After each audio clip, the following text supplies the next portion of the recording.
안녕하십니까? 2월 18일 목요일 말씀 묵상 함께 시작하겠습니다. 주님께서 우리들과 함께 하셔서 늘 말씀의 은혜, 함께 하심의 은혜, 살아계신 주님의 그 권능을 우리 가운데 부으시기를 간절히 기도합니다. 날씨가 따뜻하다가 또 며칠 추워지니까 또 여러 가지로 어려움 겪으시는 분들이 계실 수도 있다는 생각이 드네요. 말씀 가운데에서 위로받으시고 건강 조심하시고 주님께서 반드시 우리의 모든 건강도 지켜주실 것이라고 믿습니다. 주님께 의뢰하시면서 모든 것을 주님의 능력으로 잘 극복해 나가시기를 위해서 하겠습니다.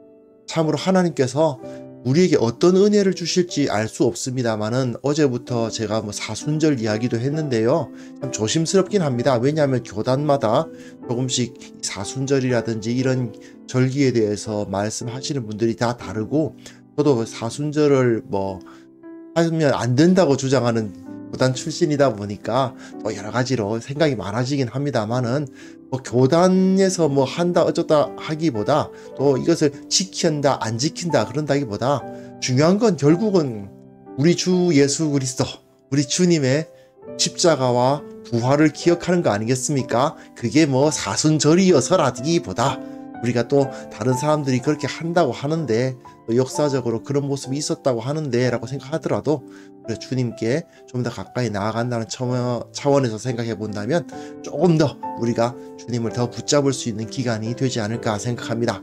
오늘 말씀을 통해서 우리 주님 예수 그리스도를 다시 한번 기억하시고, 무엇보다도 예수 그리스도의 십자가와 그 부활의 복음이 전파되어 나가는 이야기를 통해서 새 힘 얻으시는 시간 되었으면 좋겠습니다. 그럼 함께 말씀을 보도록 하겠습니다.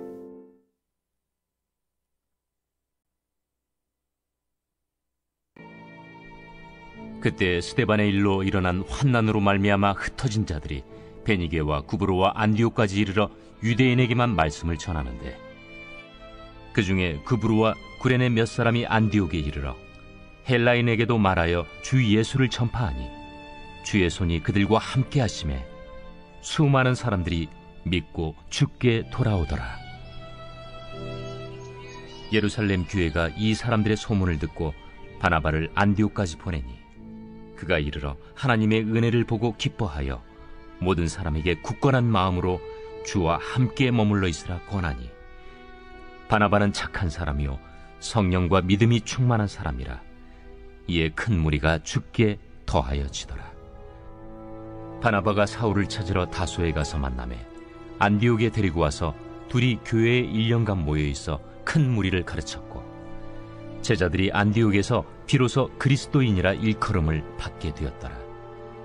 그때 선지자들이 예루살렘에서 안디옥에 이르니 그 중에 아가보라 하는 한 사람이 일어나 성령으로 말하되 천하의 큰 흉년이 들리라 하더니 글라우디오 때에 그렇게 되니라. 제자들이 각각 그 힘대로 유대에 사는 형제들에게 부조를 보내기로 작정하고 이를 실행하여 바나바와 사울의 손으로 장로들에게 보내니라.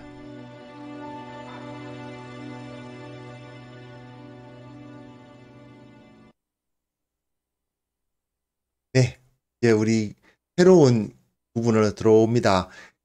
우리가 이방인 교회의 문제와 유대인 교회의 문제를 살펴봤는데요. 이방인 교회는 부흥되고 유대인 교회는 박해를 받는 그런 모습들을 이제 보게 될 거예요. 그렇기 위해서 일단 베드로와 고넬료가 만났어요. 그래서 이방인 교회, 유대인 교회가 이제 하나로 뭉치는 거예요. 유대인 교회였던 이 교회가 유대인들의 교회였던 예수 그리스도의 몸된 교회가 이방인들에게까지 퍼져나가게 되는 어떤 계기로서 베드로와 고넬료가 만났고, 이제 안디옥 교회, 그러니까 이방인 교회예요. 이 이방인 교회인 안디옥 교회가 성장하는 이야기가 오늘 본문이라고 할 수가 있습니다.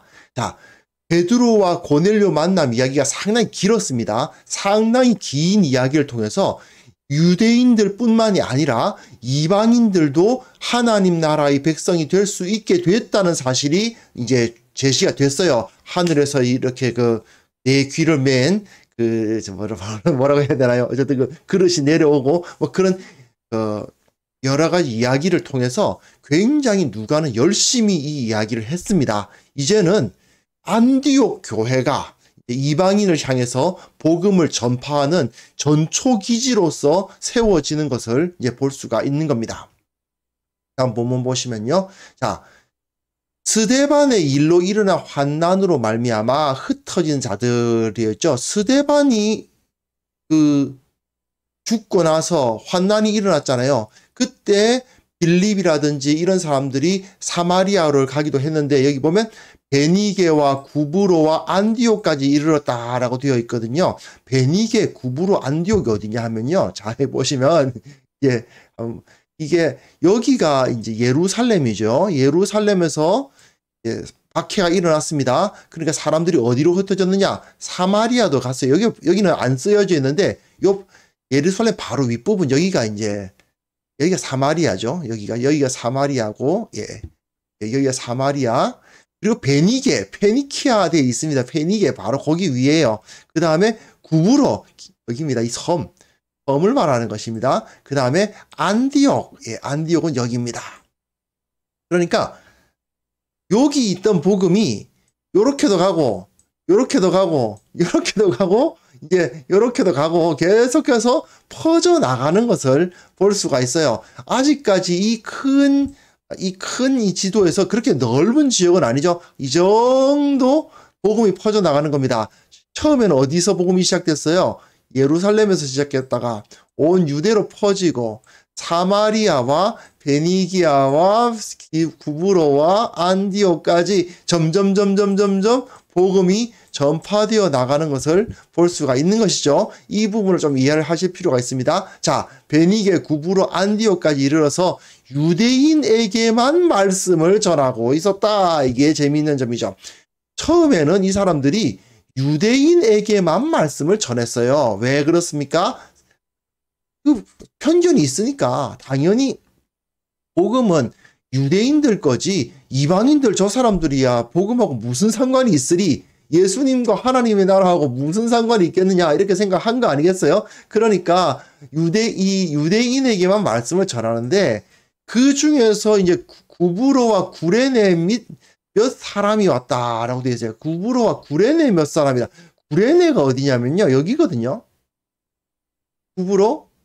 이 사람들은 꽤 먼 사람들입니다. 이 사람들은 가까운 사람들이고 이 사람들은 먼 사람들입니다. 발음도 좀 비슷하죠? 퀴 이렇게 비슷하게 시작하는데 예루살렘 지역에서부터 가까운 사람들, 먼 사람들 이렇게 와서 어떻게 해요? 여기 이쪽으로 걸고 예루살렘에서 가까운 사람들, 먼 사람들인데 이 사람들이 어디로 왔다고요? 안디옥으로 와서 이 안디옥 지역으로 와서 뭘 합니까? 주 예수님을 전파합니다. 그러니 어떤 일이 벌어지느냐 하면 수많은 사람들이 믿어요. 헬라인에게도 주 예수를 전파합니다. 그런데 수많은 사람들이 믿는 역사가 일어났다는 것입니다. 이건 굉장히 우리들에게 도전이 되죠. 단순히 유대인들만이 아니라 헬라인까지 이방인에게까지 복음이 전파되었고 주님의 손이 그들과 함께 하셨다. 주님의 손이 그들과 함께 하셔서 주님의 권능이 나타나 가지고 수많은 사람들이 이제 주님께로 돌아오는 역사가 일어납니다. 그러다 보니 어떻게 되느냐? 이 안디옥 교회와 예루살렘 교회가 초대교회의 양대 산맥이 되는 거예요. 그런데 예루살렘 교회는 유대인들, 안디옥 교회는 이방인들.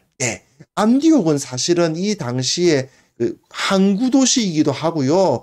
굉장히 많은 사람들이 모이고 나가고 하는 한마디로 상업의 중심지입니다.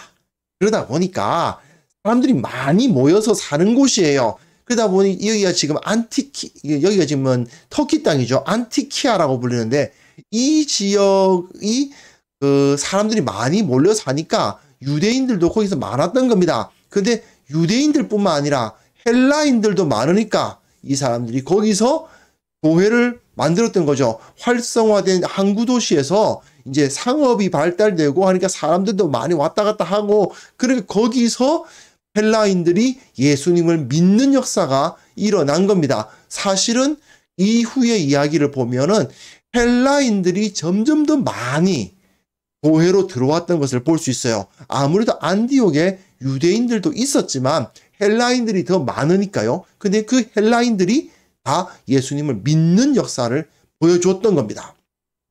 자, 그 다음 본문 보시겠습니다. 예루살렘 교회가 이 사람들이 소문을 듣고 바나바를 안디옥까지 보내요. 예루살렘 교회가 헬라인들이 예수님을 믿게 됐다는 이야기를 듣고 편견을 가지지 않고, 왜 그랬습니까? 베드로가 있었잖아요. 베드로에 의해서 고넬료도 예수님을 믿게 된 것을 받아들였던 이 사람들이기 때문에, 또 이 안디옥이라는 지역에서 헬라인들이 예수님을 믿었다는 소문을 들었으니 다시 사람을 보냅니다. 사마리아에서 보낼 때는 그 사마리아 사람들을 위해서는 베드로와 요한을 보냈는데 안디옥에는 바나바를 보내요. 바나바가 원래 어디 사람이었는지 기억나십니까?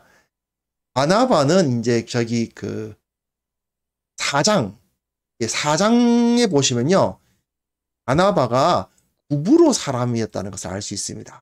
바나바라는 이 사람은 이름 자체는 바나바라는 이름 자체가 그 히브리어 이름이고 원래 이름이 뭐죠? 요셉입니다. 요셉. 그러니까 헬라식 이름이 아니에요. 하지만 태어나기는 어디서 태어났느냐?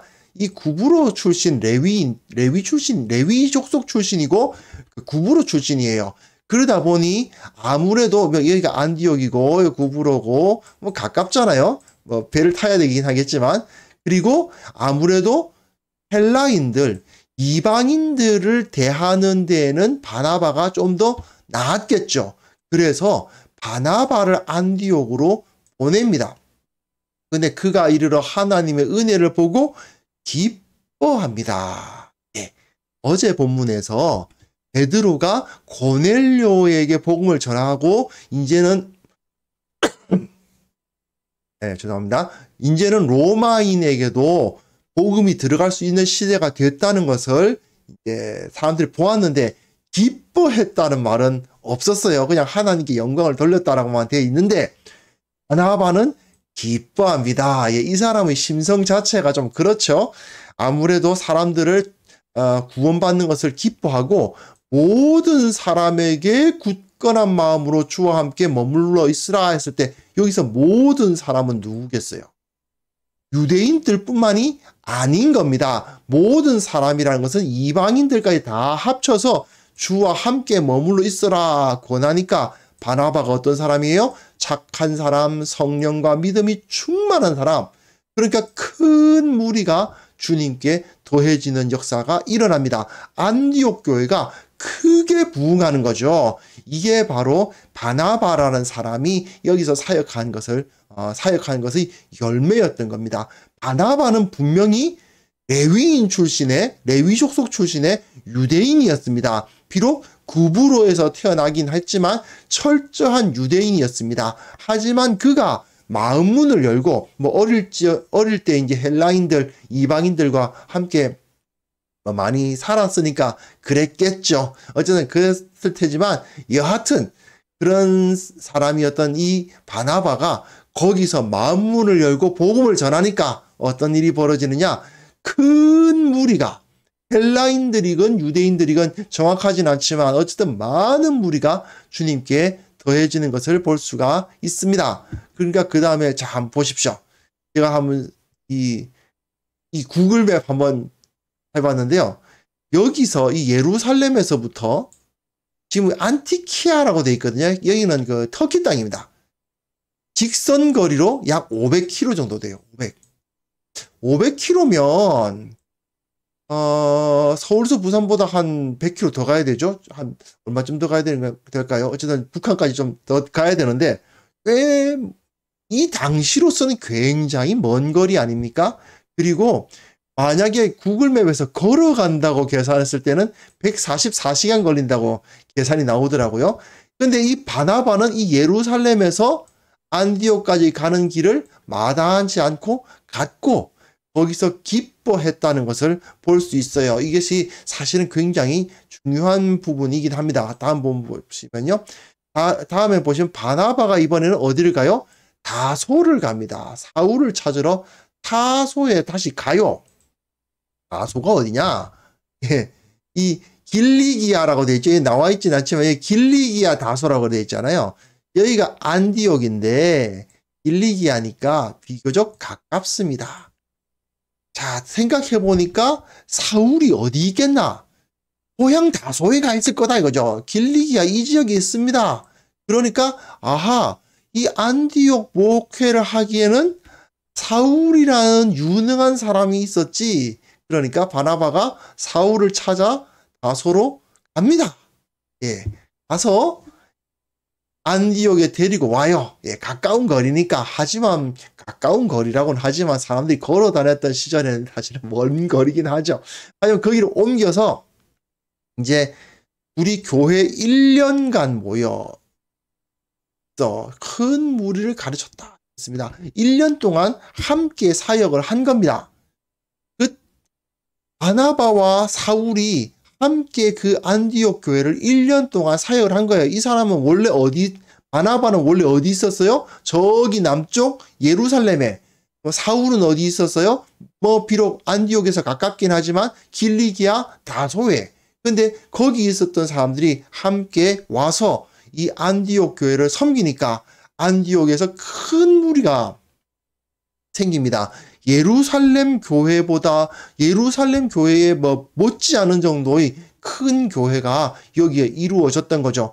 그리고 제자들이 이게 좀 중요한데요. 안디옥에서 비로소 그리스도인이라 일컬음을 받게 되었더라. 그리스도인이라는 이 이름이 어디서 시작된 거다? 안디옥에서 시작된 거다 하는 거죠. 그러니까 지금까지는 어떤 이름으로 불렸을까요? 지금까지는 그냥 유대인입니다. 유대인. 그렇죠. 유대교도들 중에서 나사렛 예수를 따르는 자들, 이렇게 하나의 유대교의 분파처럼 여겨졌겠죠. 하지만 이제 안디옥에서는 유대인이 아닌 사람들이 오히려 더 많지 않습니까?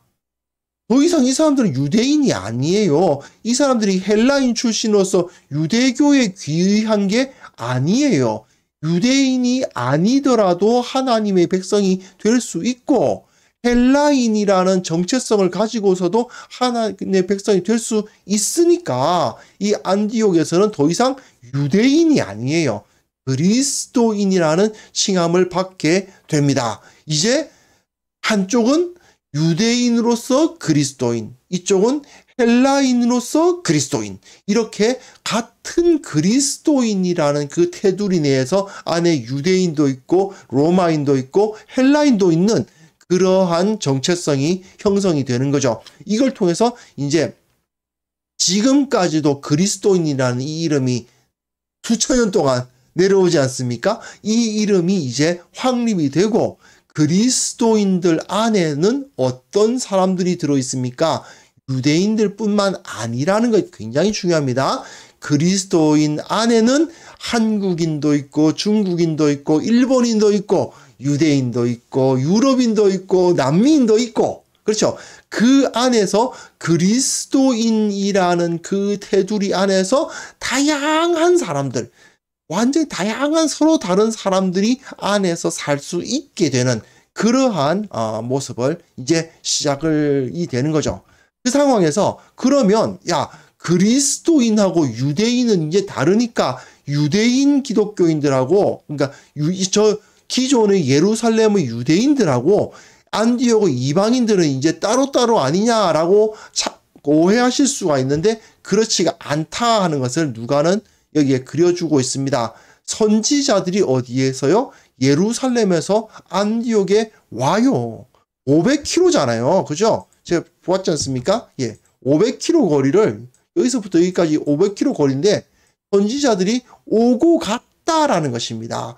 꽤 먼 거리긴 하지만 서로 간에 하나의 형제됨을 의식을 갖고 있었기 때문에 이 사람들은 이제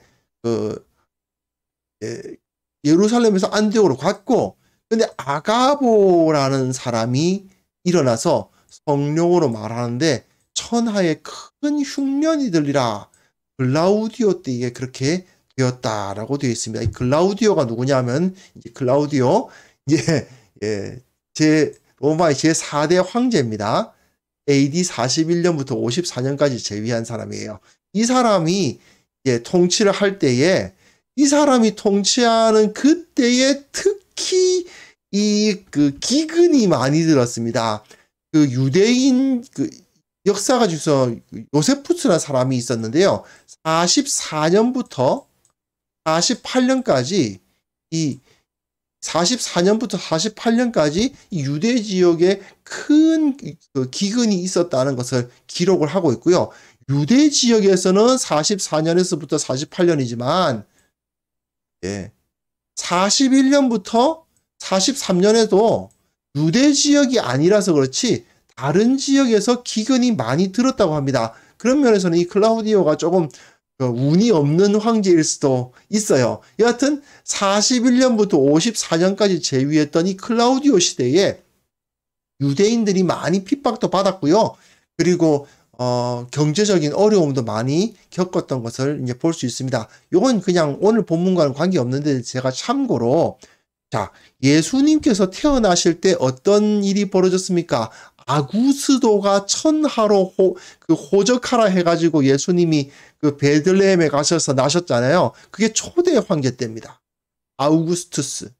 이 사람이 BC, 예수님 전 27년부터 14년까지 재위하고 있었거든요. 요때 예수님 태어나시죠? 그리고 예수님께서 탄생하시고, 그리고 2대 티베리우스 때, 여기 성경에서는 디베리오라고 되어 있는데, 티베리우스 때 주님께서 공생애를 거치셨던 것을 볼 수가 있습니다. 그리고 3대 칼리굴라, 이 사람은 37년부터 41년, 몇 년 없었어요. 젊을 때 이제 황제가 됐는데 갑자기 미쳐가지고 막 날뛰다가 암살당했어요. 그래서 이 칼리굴라는 이제 성경에 잘 안 나오고요.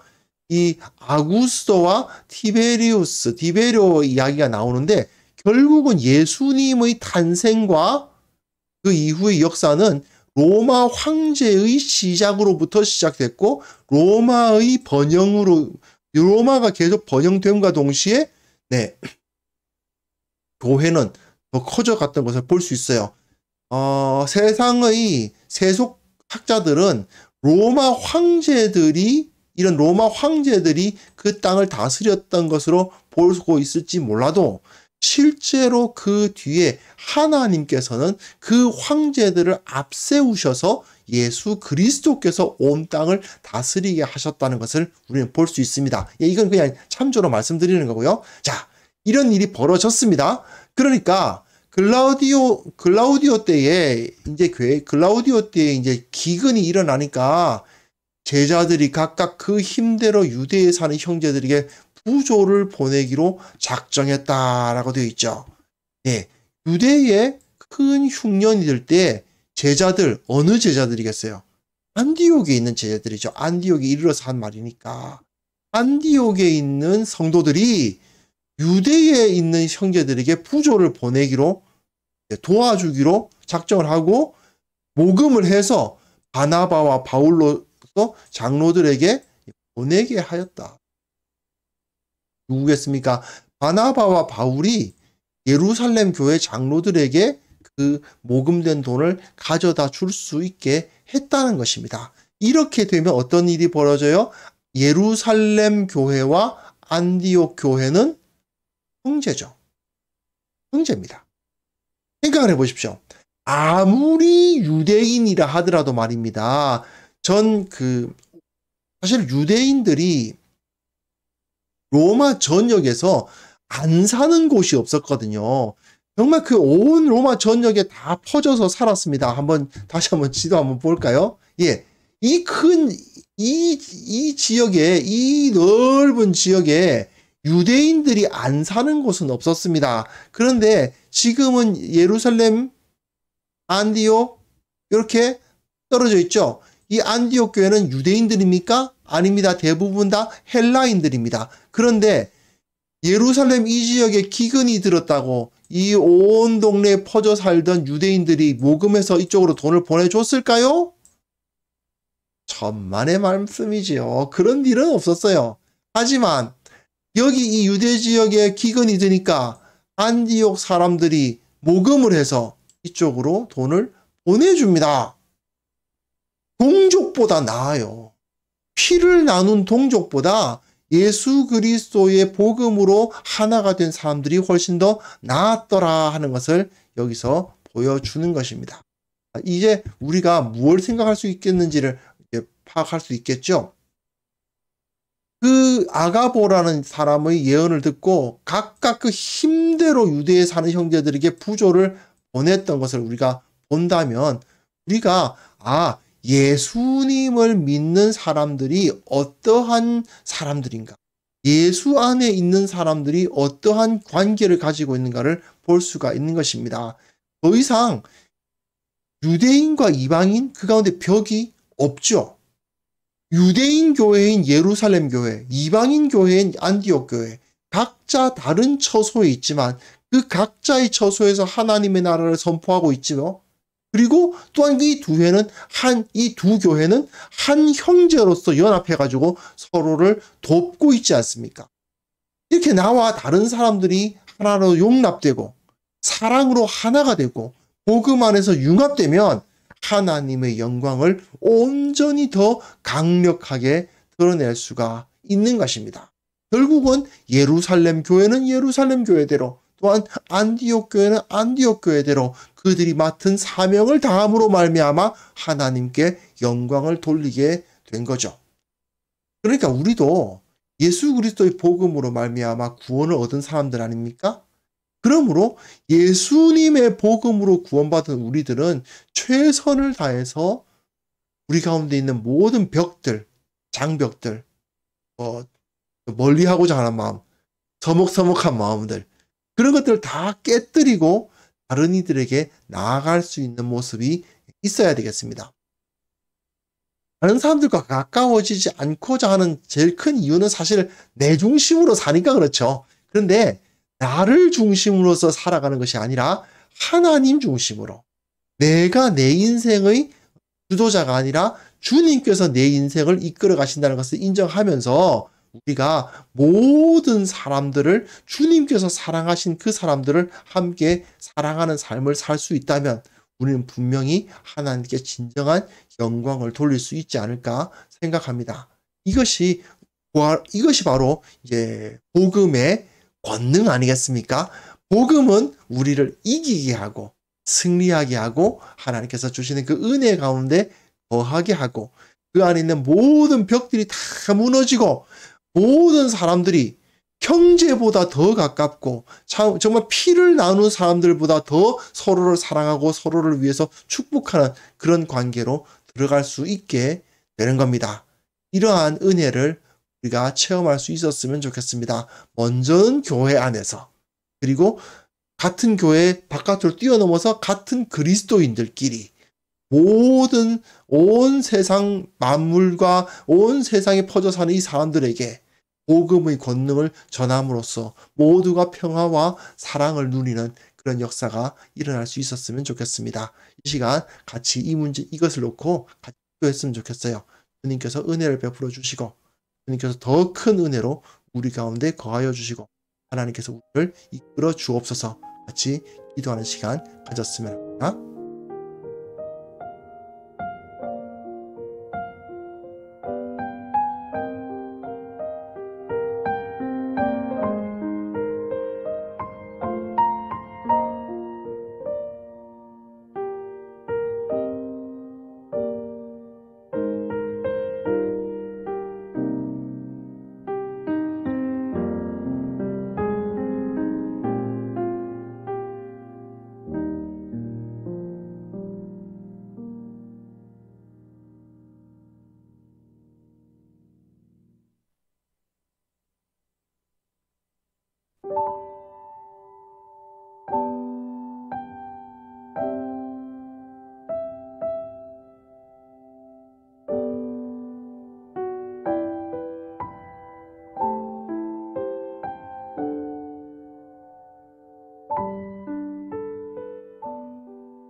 하나님 아버지 감사합니다.